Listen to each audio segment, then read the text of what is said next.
금요 기도에 오신 여러분 환영합니다.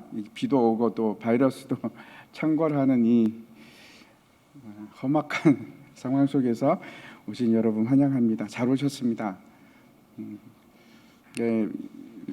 코로나 바이러스 때문에 여러 가지 이제 걱정이 많으시리라고 생각합니다. 두렵기도 하고 저도 마찬가지입니다. 특히 이제 신천지 교회에서 그 감염자가 속출하고 있는데 굉장히 우려가 됩니다. 제가 뭐 지금까지 오랜 세월을 사는 것은 아니지만 지금까지 경험 중에서 이런 일도 다 경험을 하는구나, 이런 일은 처음인 것 같습니다. 메르스 때도 그러지 않았고 이렇게 온 국민이 마스크를 쓰고 다니는 이런 일을 보는구나 하는 생각을 합니다. 앞으로 이제 어떤 의사 선생님 말을 제가 인용을 하면 그분 하시는 말씀이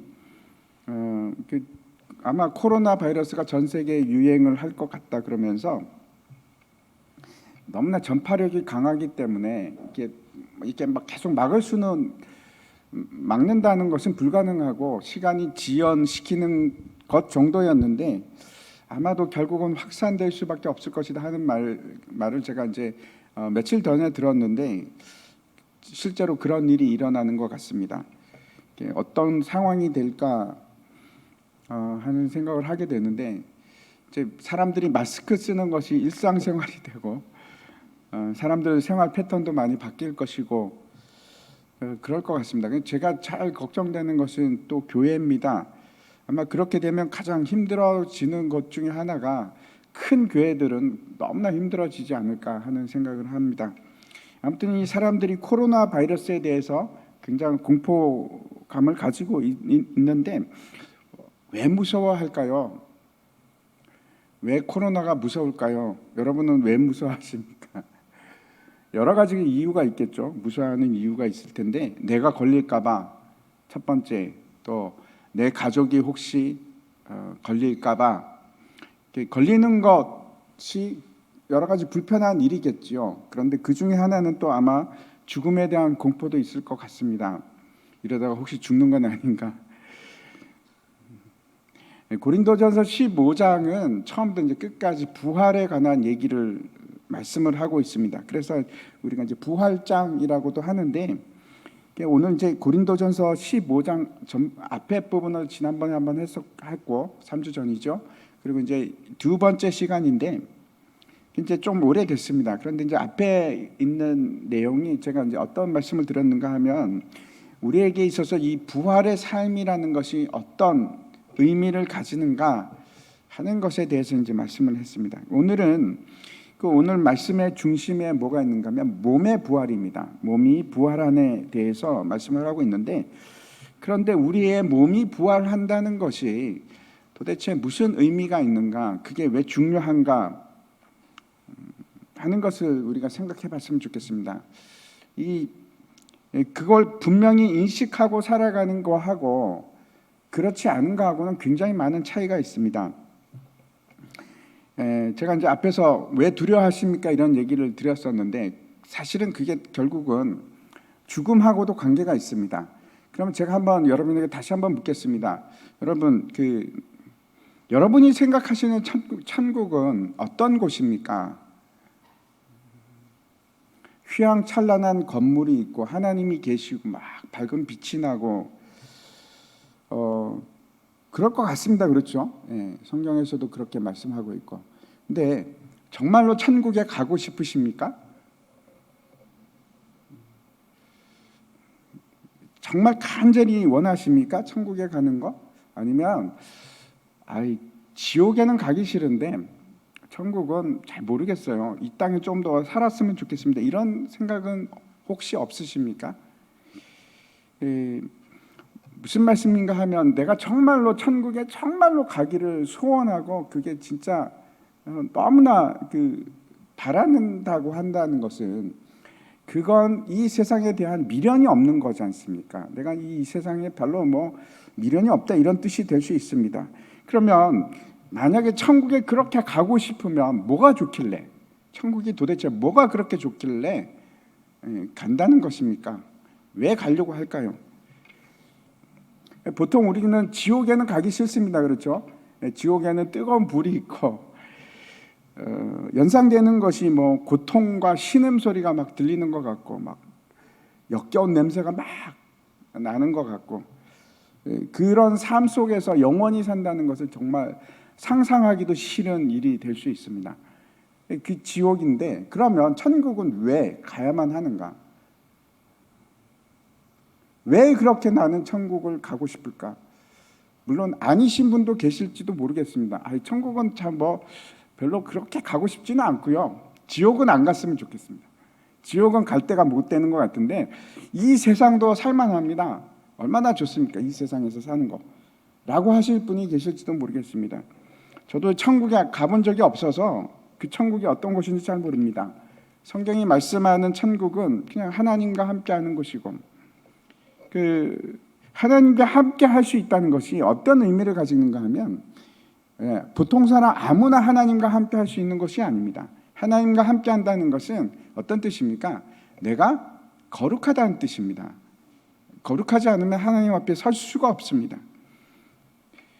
그래서 우리가 이 땅에서 발견할 수 없는 그 영광을 누릴 수 있는 곳, 그게 뭔지 아는 것, 그리고 모든 것이 다 완성이 되는 그런 곳, 그게 천국이 아마도 우리가 생각하는 그런 천국일 것 같은데, 다시 말씀드리면 이 땅에서 우리가 무언가를 어떤 것이라고 하더라도 이 땅에서는 완전한 것이 없습니다. 사랑도 완전하지 않고 의도 완전한 의는 존재하지가 않고 어떤 것도 완전하지 않습니다. 거룩함도 마찬가지죠. 다 미숙합니다. 다 모자라고 다 성에 차지도 않고 미지근하고 가득 채워진 것이 없습니다. 그게 이 땅인데, 그런데 아마 천국은 다를 겁니다. 모든 것이 다 완전히 채워지고 의도 완전한 의, 그게 아니면 천국이 아니겠죠. 거룩함도 완전한 거룩함, 그래서 영광이 비치는 곳, 그런 것을 맛볼 수 있는 것이 아마 천국일 겁니다. 근데 내가 그걸 맛보고 싶다, 정말 그 거룩함이 무엇인지, 하나님과 함께하는 것이 어떤 것인지 나는 그게 너무 원하는 것이다 라는 소망이 없다면, 별로 관심이 없다면, 그래서 이 땅에서 미완성되고 부족한 것, 여전히 더러운 것들, 그것이 나에게는 너무 이뻐 보이고 너무 사랑스러워 보이고, 야, 저 정도면 됐지 뭐, 그게 소유하고 싶고, 그럴 수 있습니다. 그렇죠? 그래서 여전히 이 땅을 떠나기 싫고, 이 땅은 살만한 곳이야 뭐 그러면서, 원더풀 월드 그러면서 살고 싶으실지도 모르겠습니다. 고린도 교회의 상황에 대해서 잠깐만 제가 말씀을 다시 드린다면, 고린도는 그렇죠, 그리스에 있는 도시입니다. 그래서 헬라 철학이, 사상이, 세계관이 지배하는 것이고 헬레니즘을 가지고 있는 그런 사람들입니다. 고린도 교회 사람들이 다 그런 세계관 속에서 살아갔던 사람들이고, 그 헬레니즘의 가장 큰 줄기 중에 하나가 이겁니다. 이원론입니다. 영과 육의 분리. 세계관이 어떤 건가 하면, 물질이나 육체는 늘 항상 악하고 영이나 이런 것들은, 정신은 고차원적이고 선한 것, 그런 생각입니다. 그래서 이제 아마 고린도 교회 성도들 중에서는 이런 생각, 그리고 또 영지주의적인 사상, 그게 어떤 건가 하면 깨달음을 얻는 겁니다. 깨달음을 얻어서 관념적인 신앙입니다. 내 머릿속에 있는 신앙입니다. 그게 옳은 것이다라는 생각을 가지고 살아갔을 겁니다. 무슨 말인가 하면, 내가 깨닫고 알았다 하는 게 그게 선입니다. 내 육체가 아무렇게나 산다고 해도 그게 중요한 것이 아닌, 왜? 그게 내 자아가 아니니까. 내 자아는 내 영이고 내 정신이기 때문에, 내 내면의 모습은 그게 진짜 내 모습이고, 내 육체는 뭐 아무렇게 뭐 좀 괜찮아, 실수를 할 수도 있고 인생을 막 살 수도 있고 크게 지장이 없는 그런 겁니다. 근데 그렇지 않을 뿐더러 우리 속에도 그런 마음이 있습니다. 이런 겁니다. 내가 뭐 구원 받았으면 됐지 뭐. 내가 예수 믿는데 뭐.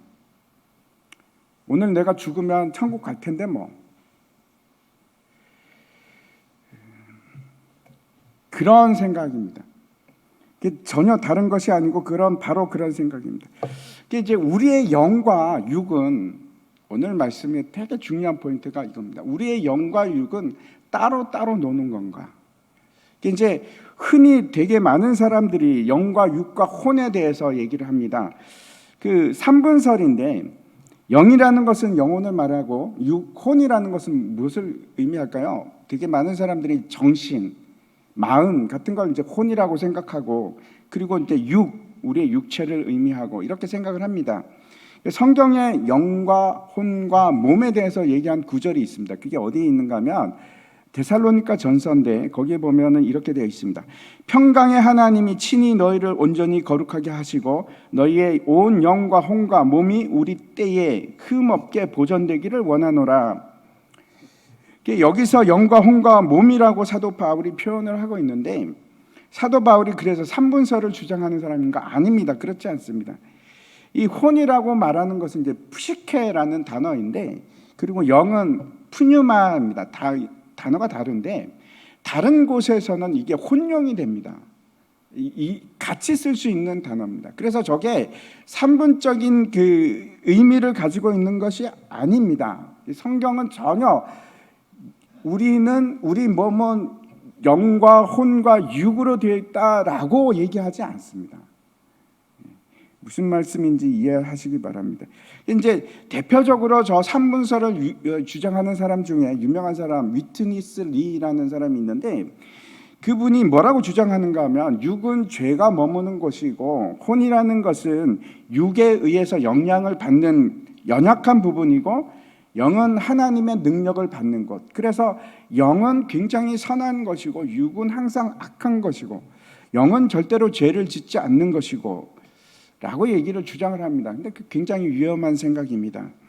성경은 거의 모든 것에서 저렇게 3분적으로 얘기하지 않고 영과 육에 관해서 얘기를 합니다. 영과 육에 관해서. 영과 혼은 전혀 다른 구분된 것이 아니고 혼용이 되는 것이고 그러면 영과 육은 또 다른 것인가? 완전히 서로 독립된 다른 영역인가? 아니요, 그렇지가 않습니다. 처음 하나님께서 사람을 창조하실 때 흙으로 지으셨는데 흙으로 짓고 나서 거기에 그 코에다가 생기를 불어넣습니다. 무슨 말씀인가 하면 흙으로 창조된 것만 가지고는 사람이 되질 않습니다. 그 코에 생기를 불어넣음으로 사람이 뭐가 되는가 하면 생명이 되었다라고 기록을 합니다. 시편 51편 말씀 한번 다시 보여주시면 제가 한번 읽겠습니다. 하나님이여 내 속에 정한 마음을 창조하시고 내 안에 정직한 영을 새롭게 하소서. 이 시는 우리가 잘 알고 있듯이 다윗이 밧세바하고 간음한 후에 회개하는 그런 시편입니다. 자신의 죄에 대해서 뭐라고 하는가 하면 다시 정한 마음을 창조해 주시고 내 영을 정직한 영을 새롭게 해 주시옵소서. 잘 보시기 바랍니다. 영이 지금 회복되기를 원하고 있습니다. 죄로부터 회복되기를 원하고 있습니다. 근데 죄를 누가 지었습니까? 육이 지었습니다. 다윗의 육입니다. 무슨 말씀인가 하면 자신의 육체의 죄와 마음, 저기 마음이라고 한 게 저게 이제 다른 말로 하면 혼으로 혼용될 수 있습니다. 혼이라고 할 수 있습니다. 정직한 영. 그래서 푸뉴마, 푸시케 이런 것들이 지금 육체하고 전혀 관계가 없는 거 아니요. 연동이 되어 있습니다. 연결상에 있습니다. 그래서 내 영이 치료를 받고 죄사함이 받는 것이 곧 내 육이 죄사함을 받는 것이다 라고 지금 주장하고 있는 겁니다. 다른 것이 아닙니다. 영이 죄 씻음을 받는 것이 내 자신의 육체가 새롭게 되는 것이다 라고 지금 얘기하고 있는 겁니다.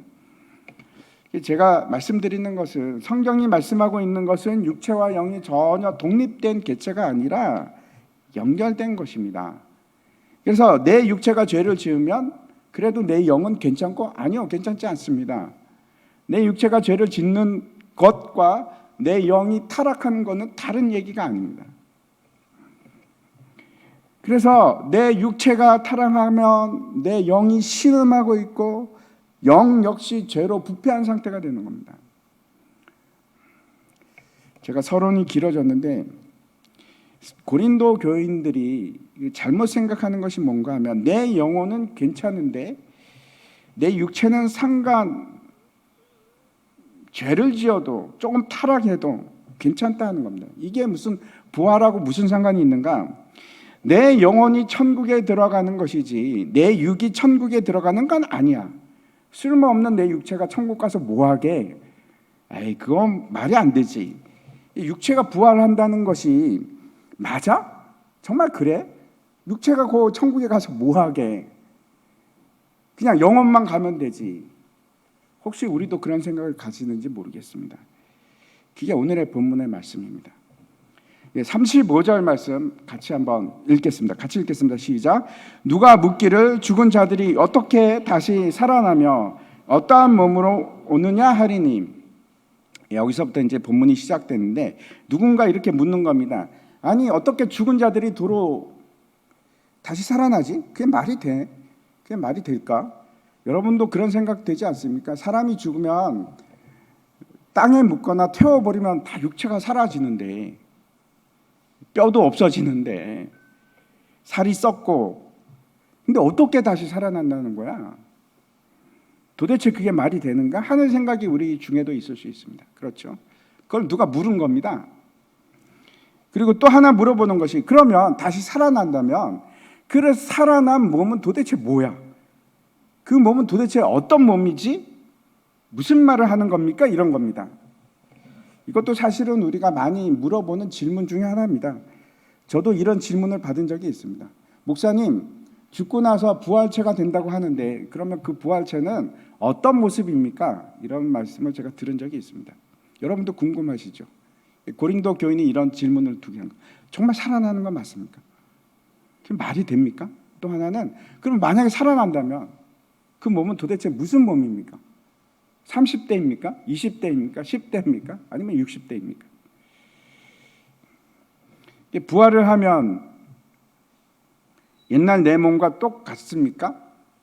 여러분, 제가 어떤 분이 내 나이가 60인데 내가 설마 지금과 같은 몸으로 살아난다면, 너 땡큐, 저는 그러고 싶지 않습니다. 제 모습 말고 훨씬 아름답고 그런 모습이 될 수는 없나요? 그런 질문이 왜 없겠습니까? 우리에게도 있습니다. 그런 질문에 대해서 지금 사도 바울이 대답을 하는 겁니다. 몸의 부활에 대해서 대답을 하는 겁니다. 뭐라고 대답을 할까요? 여러분, 우리가 같이 읽었지만 도대체 무슨 말인지 잘 이해가 안 가시죠? 한번 살펴보도록 하겠습니다. 36절부터 일단 38절까지 말씀인데 제가 읽겠습니다. 어리석은 자여, 내가 뿌리는 씨가 죽지 아니하면 살아나지 못하겠고, 또 내가 뿌리는 것은 장래의 형체를 뿌리는 것이 아니요 다만 밀이나 다른 것의 알맹이 뿐이로되, 하나님이 그 뜻대로 그에게 형체를 주시되 각 종자에게 그 형체를 주시느니라. 시작부터 굉장히 충격적인 말을 합니다. 어리석은 자야. 이런 무시하는 말을 들으면 여러분 기분이 안 좋을 리가 있겠습니까? 그렇죠? 기분이 뭐야 이거, 기분이 나빠서 더 이상 됐어, 그 다음 말은 듣고 싶지도 않아, 이러실 수도 있을지 모르겠습니다. 어리석은 자여라는 말은 어떤 뜻인가 하면, 이 바보 같은 무식한 사람아 라는 말이기도 하고, 또 어떤 말인가 하면 지혜가 없는 사람아, 또 믿음이 없는, 믿지 못하는 사람아, 그런 뜻입니다. 왜 이런 말씀을 하는가 하면, 일단 하나님의 아들에 대해서 그 부활이 우리의 첫 열매가 되었다는 사실을 인정한다면, 그 믿음이 있다면 저런 말은 하지 않을 겁니다. 그렇죠?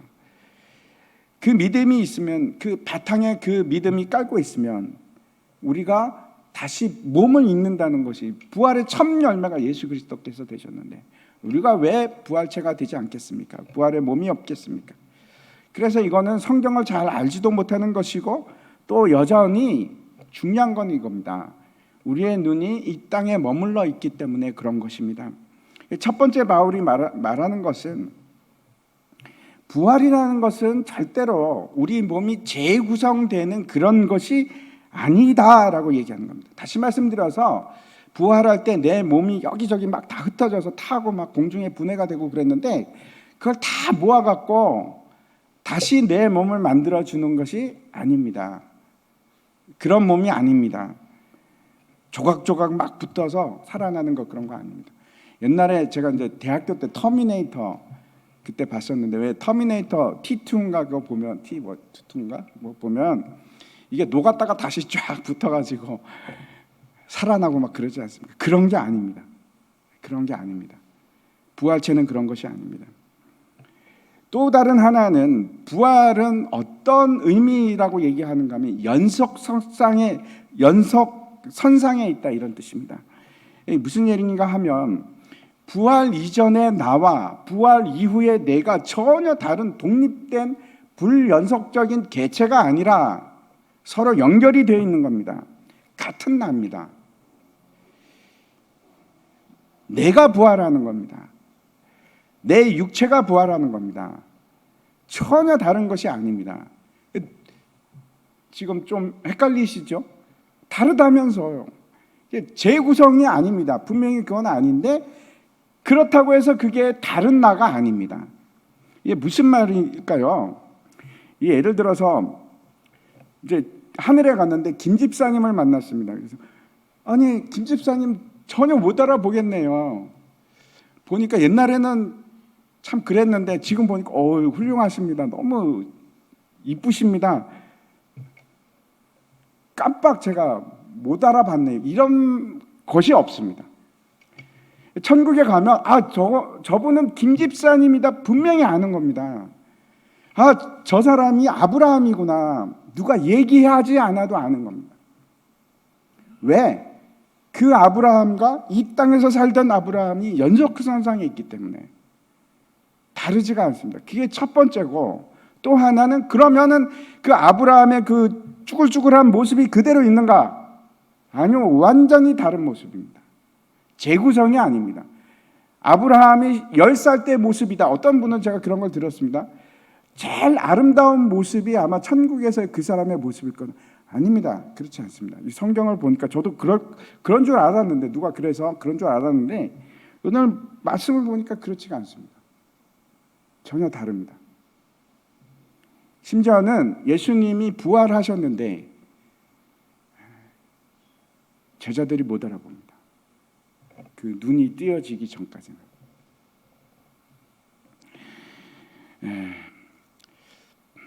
그 사실을 이게 지금 굉장히 어려운 얘기인데 이거를 사도 바울은 도대체 어떻게 설명을 할까? 그걸 지금 세 가지로 설명을 합니다. 그 세 가지로 표현을 하는데 그 첫 번째가 이 36절부터 38절에 있는 내용으로 설명하는데 무엇을 비유해서 말씀하고 있는가 하면 씨입니다. 씨. 어떤 사람이 씨를 뿌립니다. 여러분도 잘 아시죠? 그 씨만 한번 그 다음 장 한번 보여주십시오. 저것들이 다 씨인데 저걸 보면은 여러분 저건 무슨 씨다 혹시 아십니까? 물론 아는 씨가 있을지도 모르겠습니다. 친숙한 씨가 있어서. 근데 대부분 씨가 저렇게 생겨서 구별이 힘듭니다. 저것만 보고선 이거는 사과다. 이거는 수박이다. 어떻게 알겠습니까? 잘 모릅니다. 분명히 잘 알기가 힘듭니다. 그런데 사과 씨를 뿌린다고 가정하십시오. 그러면 사과 씨를 뿌리면서 나는 사과 씨를 원해 그러십니까? 그런 사람이 있을까요? 그런 사람은 없습니다. 사과 씨를 뿌리는 이유는 사과를 먹기 위해서, 사과를 보기 위해서 심는 겁니다. 씨가 아닙니다.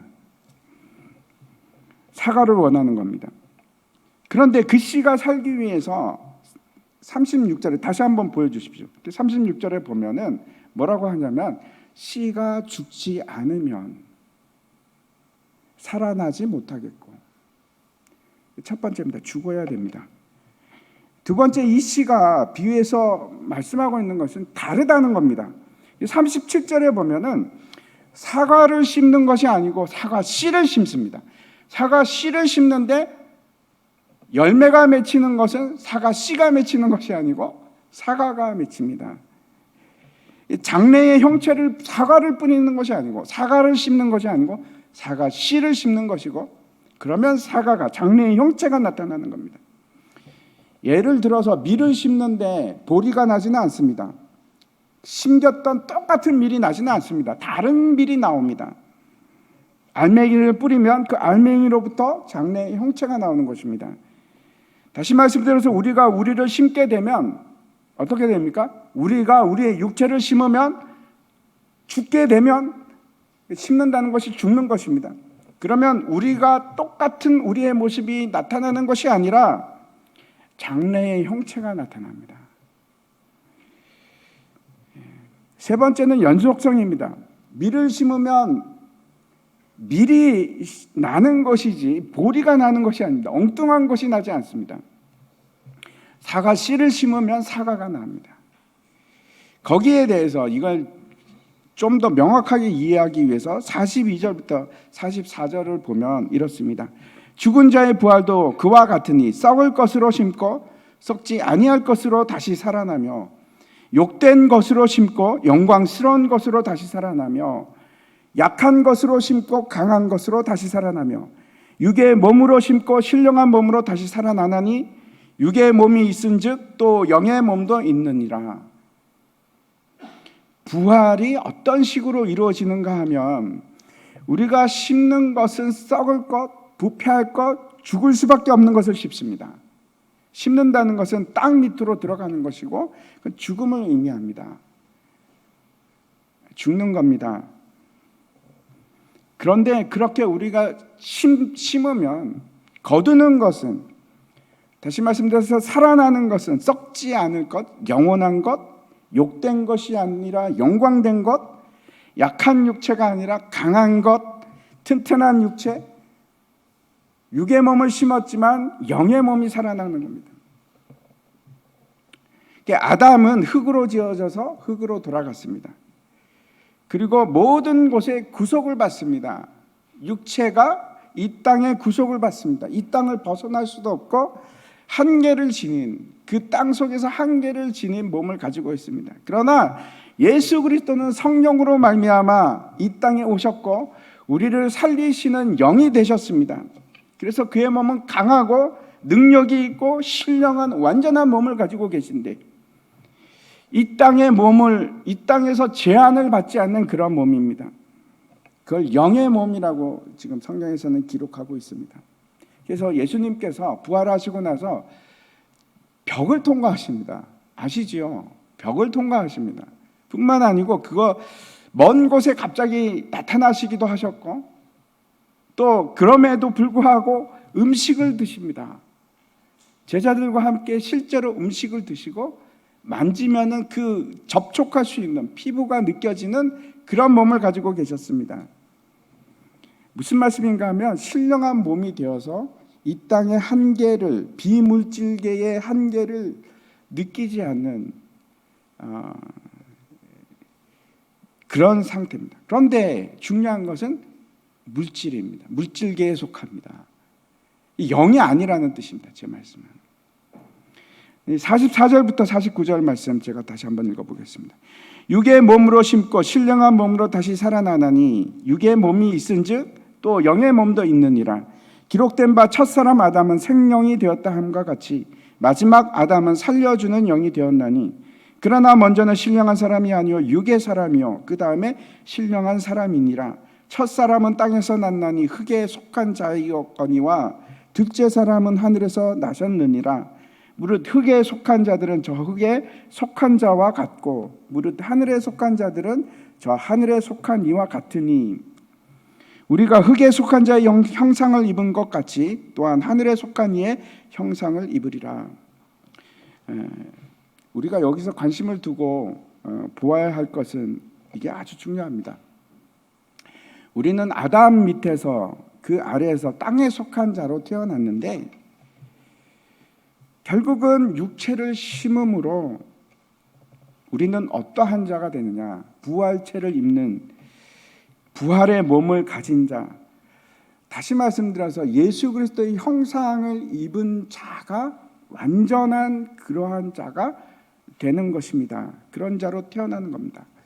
이 땅에 속한 자였는데 이 땅에 속한 육체를 심음으로 우리가 거두는 것은 뭔가 하면 저 하늘에서 하늘의 형상을 입은 자, 예수 그리스도의 형상을 똑같이 닮은 거룩하고 완전한 사람을 거두는 겁니다. 그게 우리의 부활의 모습입니다. 다시 제가 말씀드리면 아름답지 않은 씨를 심었는데 우리가 거두는 것은 놀랍고 아름다운 열매를 거두는 겁니다. 그게 부활체입니다. 이게 첫 번째로 사도 바울이 비유로 설명한 것이고, 두 번째를 보겠습니다. 두 번째는 39절입니다. 같이 한번 읽겠습니다. 같이 읽겠습니다. 육체는 다 같은 육체가 아니니 하나는 사람의 육체요, 하나는 짐승의 육체요, 하나는 새의 육체요, 하나는 물고기의 육체라. 두 번째는 이제 땅의 육체로 표현을 하고 있습니다. 무슨 얘기를 하는가 하면 다르다는 얘기입니다. 다르다. 하나님께서 피조물을 창조하실 때 그 한 장 넘겨주십시오. 다 다르게 만드셨습니다. 신묘막측하게. 새도 만드시고 짐승도 만드시고 사람도 만드시고, 근데 모습이 다 다릅니다. 너무나 놀랍습니다. 아주 유니크한 디자인을 가지시고 하나님께서 창조하셨는데, 이렇게 다양한 육체들을 만드신 하나님께서 하물며 부활할 때 우리의 모습이 하나님 디자인력이 딸려서 너희를 똑같이 만드시겠느냐? 라고 지금 얘기하시는 겁니다.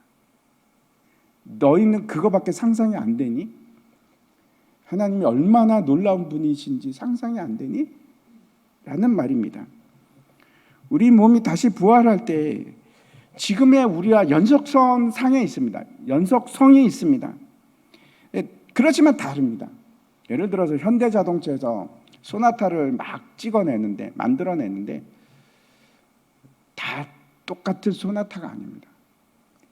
아주 미세한 차이지만 그게 뭐 0.001mm가 될지 0.002mm가 될지는 모르겠지만 다 다릅니다.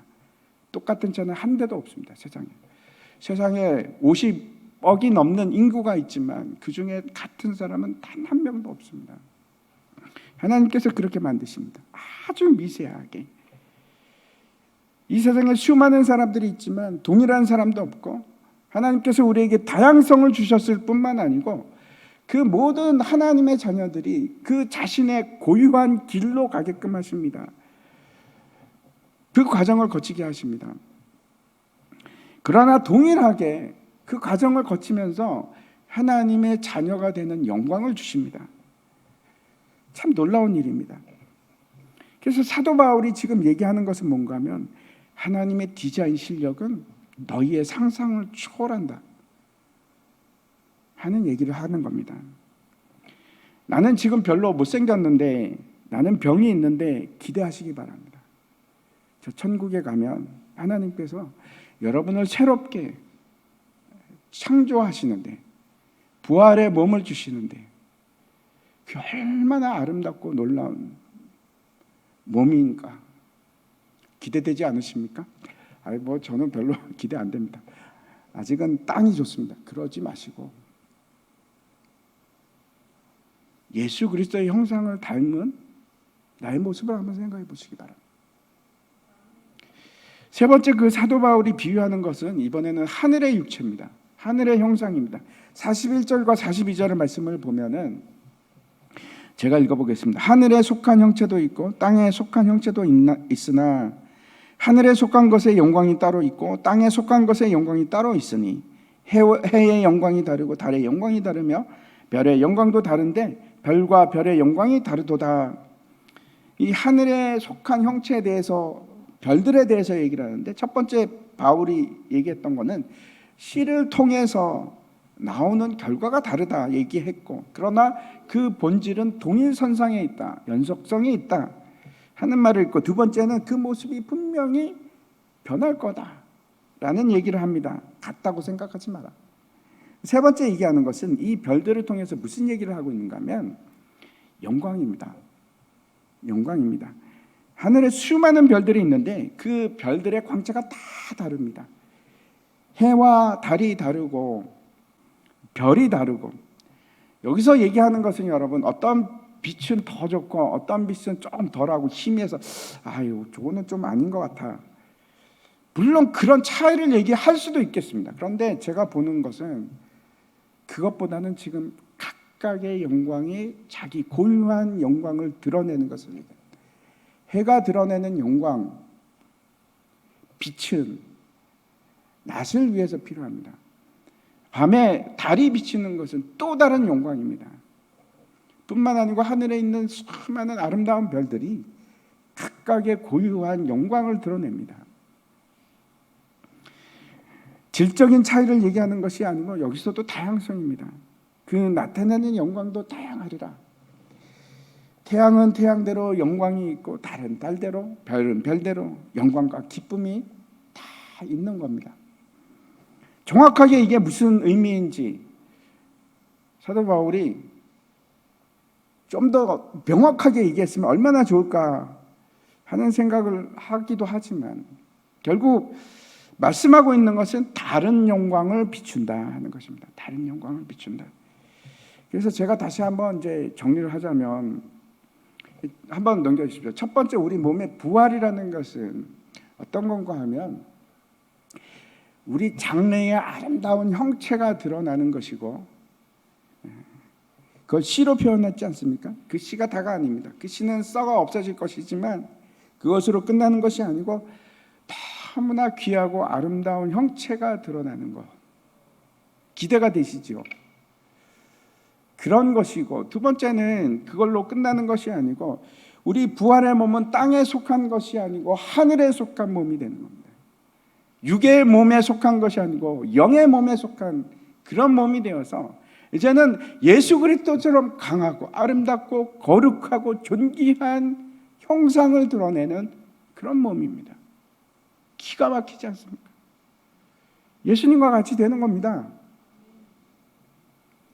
뿐만 아니고 영광을 드러내는데, 영광을 비치는데 이 땅에서는 우리가 드러낸 영광이 없습니다. 그래서 하늘의 영광, 예수 그리스도의 영광을 비치는 역할밖에 못했는데 이제는 저 하늘에 가서는 나의 고유한 영광이 드러나는 겁니다. 하늘의 별과 같이 빛나리라, 다니엘서에 나와 있는 것처럼. 근데 그 일들이, 이런 일들이 언제부터 시작하는가? 지금부터요. 지금 땅에 육체를 심는 일로부터 시작을 하는 겁니다. 근데 우리의 관심은 어디에 있는가 하면, 복음을 알고 진리를 알므로 내가 예수 믿고 구원받으면 됐지. 절대로 그게 끝이 아닙니다. 거기서 멈추시면 안 됩니다. 근데 많은 사람들이 거기에서 멈춰버립니다. 단지 거기에 관심이 있습니다. 너무나 이상한 것은 사람들이, 굉장히 많은 사람들이 목사의 거룩함에 관심이 있습니다. 많습니다. 당연합니다. 당연히 목사는 거룩해야 됩니다. 거룩해 하는 것이 맞습니다. 목사가 돈을 밝혀서도 안 되고, 목사가 명예를 밝혀서도 안 되고, 당연합니다. 사람들은 목사는 거룩해야 된다고 생각합니다. 그런데 자신이 거룩해져야 된다는 것은 잘 모릅니다. 목사만 거룩한 것이 아니고 성도도 거룩해야 합니다. 우리 모두가 다 거룩해야 됩니다. 저와 여러분 다르지가 않습니다.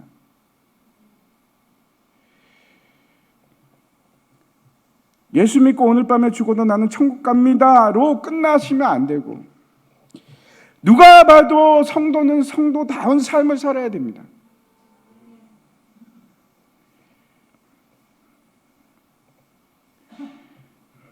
우리가 육체가 끝나고 우리 영만 하늘에 가서 영으로 거기서 사는 것이 아니고, 우리 육체가 이 땅에 심기우기 시작해서 우리의 육체에 열매를 거두는 것이 부활의 몸입니다.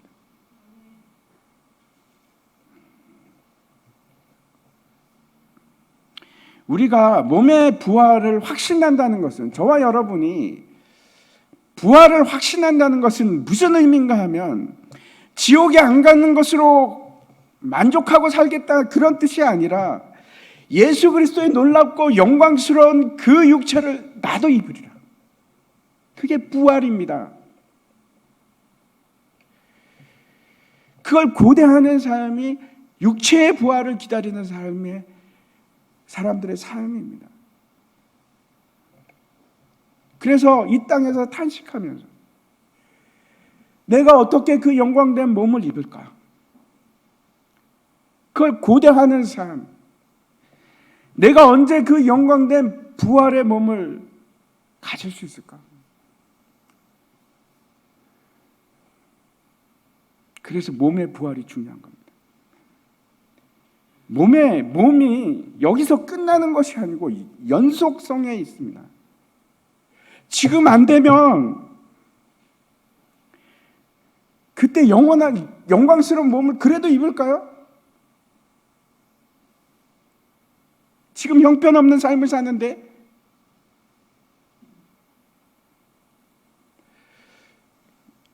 지금 사과의 씨가 아닌데 그때 사과가 맺힐까요?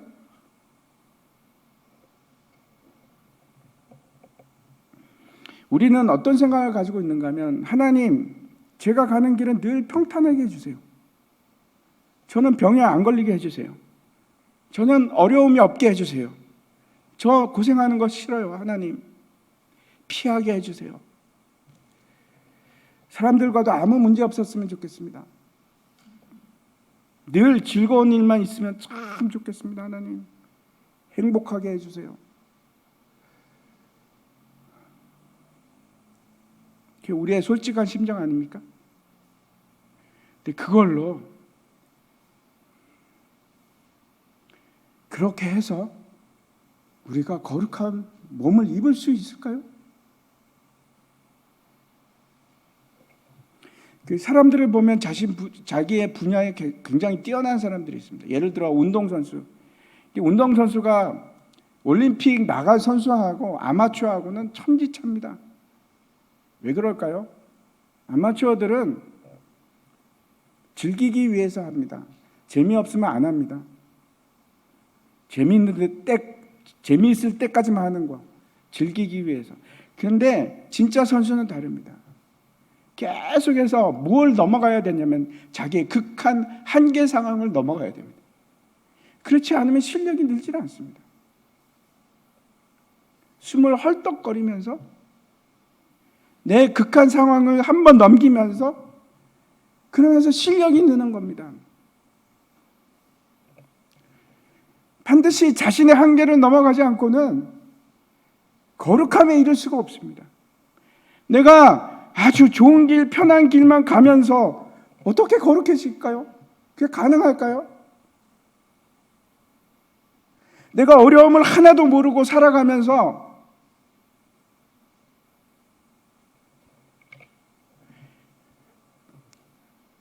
아름다운 사람이 될 수 있을까요?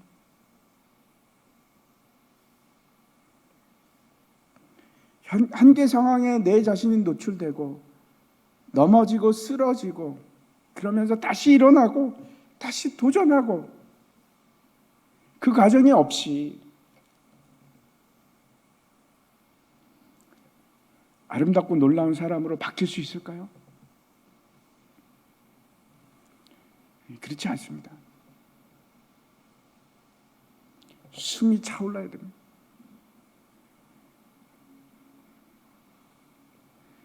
그래야지 승리해서 메달을 딸 수가 있습니다. 부활도 마찬가지입니다.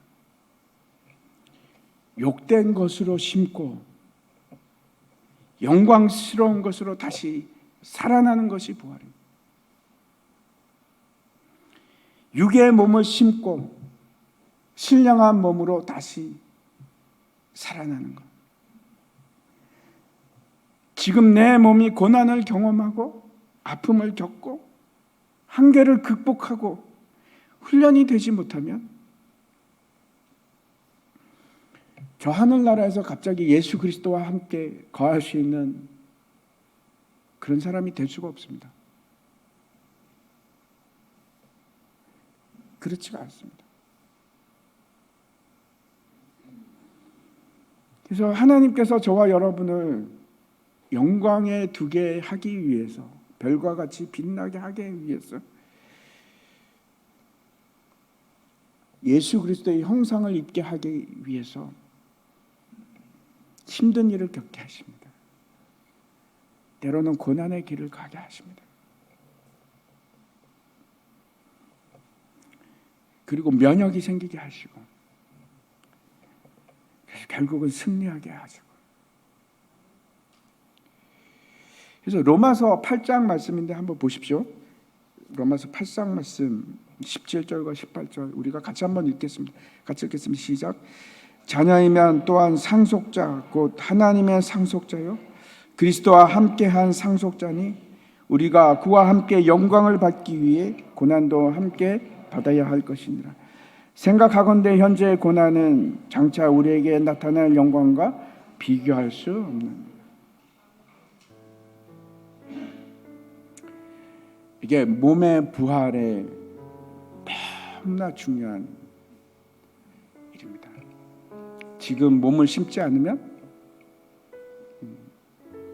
아름다운 부활의 육체가 없습니다. 부활은 그냥 뚝 떨어지는 것이 아니고 십자가를 통과할 때 생기는 겁니다. 우리의 삶은 불연속이 아니고 연속선상에 있습니다. 지금 심고 나중에 거두는 겁니다. 그래서 힘든 일이 있고 우리에게 감당하기 어려운 일이 있습니다. 힘내십시오. 이런 일이 있기 때문에 우리에게 너무나 놀라운 영광이 있는 겁니다. 숨이 넘어갈 때 참으십시오. 하나님께서 함께 하십니다. 이기게 하실 겁니다. 왜? 우리는 선택된 자녀들이니까. 그걸 통과하게끔 하실 겁니다. 그래서 우리에게서 이렇게 영광의 빛이 조금씩 드러나게끔. 그래서 그 일을 두려워하지 마시기 바랍니다. 그 일을 통해서 분명히 하나님께서는 저와 여러분을 하늘에 있는 별과 같이 빛나게 하게 하기 위해서, 부활의 몸을 입게 하기 위해서. 그래서 혹시 우리 지금 우리 나라도 어려운 상황에 있지만은 혹시 지금도 힘들고 어려운 길을 가십니까? 걱정하지 마십시오. 하나님께서 영광을 주시기 위해서 그런 겁니다. 부활의 영광스러운 몸을 우리에게 상으로 주시려고, 그걸 신령한 것으로 거두시기 바랍니다.